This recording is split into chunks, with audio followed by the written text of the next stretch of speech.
bí wọn ó ṣe gbé pọ̀ ó dánwọ́ lọ́hùn bí wọn ó ṣe gbé pọ̀ ó dánwọ́. Muslim brothers and sisters all over the world and the entire human race, I say, may the peace of the Almighty Allah be upon each and every one of us.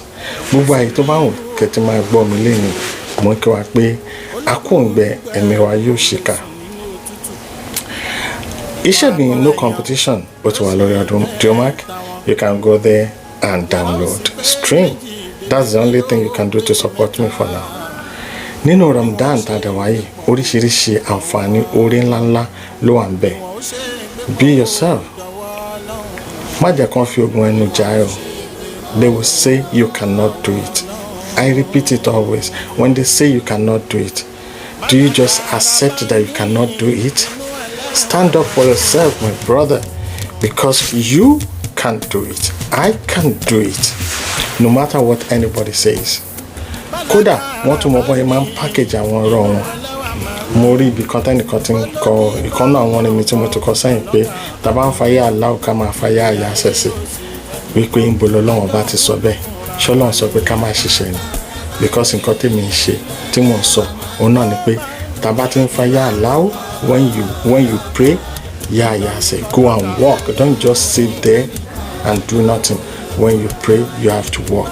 Tell me about time messing kan mi ibi tó gbọ́ yé ló tà mẹ́sìn yẹn ẹ̀kọ́ dí kókó ṣọ́wọ́ àgbàdo ló wà ní. No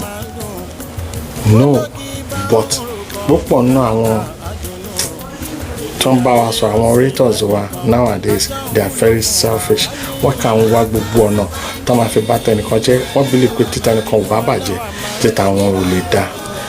You don't let them bring you down with their words. Work hard bó ṣe ń ṣiṣẹ́ dáadáa yẹn má tìjú fún Ọlọ́run nìkan ni kò tìjú Ọlọ́run nìkan ni kò bẹ̀rù because Ọlọ́run bá nìkan ló lè ṣe gbogbo nǹkan tó bá ń fẹ́ fún ẹ.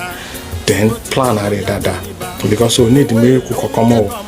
If tó bá jẹ́ wípé iye tó ń make lóṣù is 100,000 but iye tó ń ná lóṣù is over 2 million naira.